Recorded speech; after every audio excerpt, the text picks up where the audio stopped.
Salut à tous, alors dans cette vidéo je vais vous présenter le kit de micro sans fil de chez Holyland, le Lark M1. Allez, c'est parti.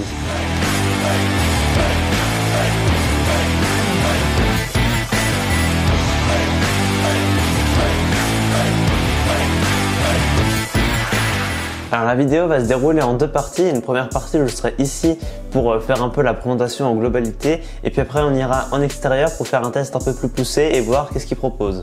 Alors quand on reçoit le micro, il arrive donc dans une petite boîte blanche, tout ce qui est de plus simple.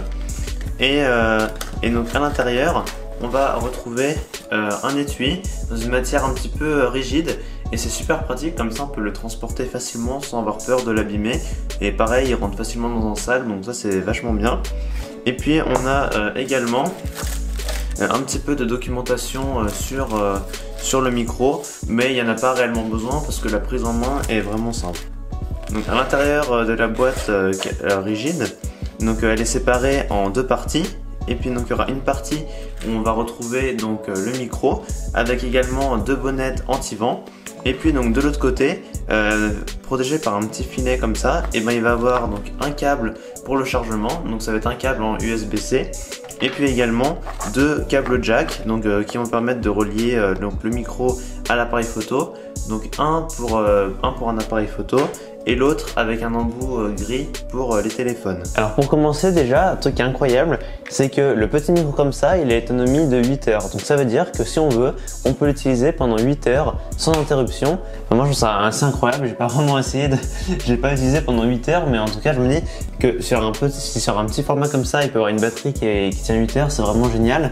Et aussi un autre truc qui est bien, c'est que dans la boîte, en fait elle sert un peu de batterie externe, et du coup quand on vient mettre le micro à l'intérieur, il vient automatiquement se recharger, et avec la petite LED là qu'on peut voir. Et puis donc c'est vraiment pratique, comme ça on n'a pas peur pendant un tournage, pendant dans une entreprise, on n'a pas peur de plus avoir de batterie, du coup c'est un problème en moins. Aussi un autre point qui m'a fait choisir ce micro, c'est que je trouvais bien placé niveau rapport qualité-prix, parce que c'est vrai qu'il est vendu au prix de 179 €.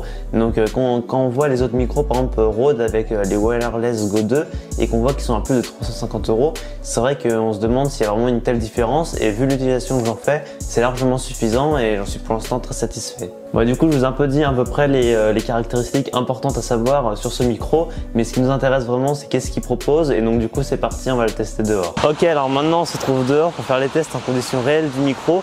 Par contre c'est vrai que j'ai pas choisi ma meilleure journée pour faire la vidéo, parce que là dehors, là en Bretagne, il pleut depuis 3 jours. Et du coup j'ai quand même trouvé un endroit pour me mettre à l'abri et faire différents tests. Ok, donc on commence avec le premier test. Donc en fait sur ce micro il y a un mode qui permet d'enlever les bruits environnants. Donc là vous devez entendre un peu le bruit parce qu'il y a la roquette qui est juste derrière. Donc je vais enclencher le mode, et donc là ça va passer, le petit bouton est passé vert. Et du coup là normalement ça doit atténuer donc tous les bruits autour et se concentrer uniquement sur ma voix. Ok, alors maintenant on va passer au deuxième test, ça va être le test de la portée. Holyland annonce une portée de 200 mètres, on va voir si c'est vrai. Donc là, je vais être à peu près, je pense, à 20 mètres de la caméra. Je sais pas si on m'entend toujours, parce qu'il y a un peu le poteau là qui est devant. Mais là, je pense que ça doit être à peu près aux alentours de 40 mètres. Donc là, je suis carrément à l'opposé du parking. On doit être à peu près, je pense, à 60 mètres de distance. Je pense que ça doit un peu commencer à bugger, parce qu'avec les poteaux qu'il y a, on va voir. Donc on a vu pour le test de la portée que le micro pouvait aller au moins à 60 mètres.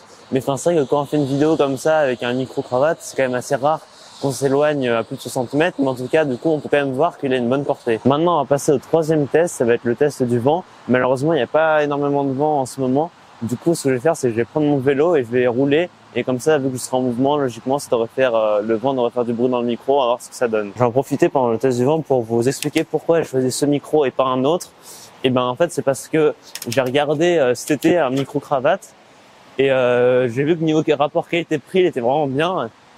Et du coup j'ai voulu l'essayer. Donc là on a vu pour le test du vent que même sans la bonnette, on entend quasiment pas du tout le bruit du vent.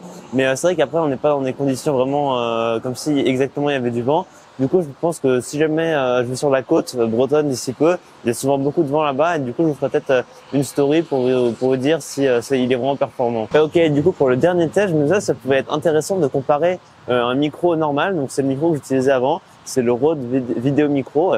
Donc il coûte 40 € je crois il me semble, et ça c'est quand même une grosse différence de prix donc par rapport au micro cravate.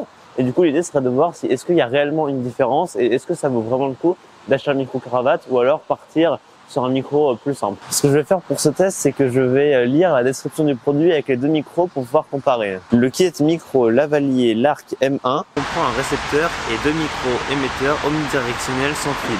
De conception super légère et portable avec boîtier de recharge, le kit micro sans fil est idéal pour les enregistrements en studio ou à l'extérieur. Facile et intuitif à utiliser, le micro-cravate peut être utilisé pour la création de contenu amateur ou professionnel, comme les courts-métrages, les documentaires ou les vlogs. Je viens de rentrer des tests qu'on a fait en extérieur et en voyant les vidéos, je me suis rendu compte que le mode qui enlevait les bruits alentours modifiait un petit peu la voix. Et effectivement, c'est vrai que limite quand on réécoute, c'est plus agréable le mode, on va dire, standard où il n'y a aucune modification. Et donc c'est vrai que prochainement, je pense que je continuerai d'utiliser le mode standard sans la réduction de bruit. Donc voilà, la vidéo touche à sa fin. J'espère qu'elle vous a plu. Si jamais ça vous a plu, dites-le moi en commentaire. Et sinon, vous pouvez aussi aller me rejoindre sur Instagram. Je vous mets le lien en description.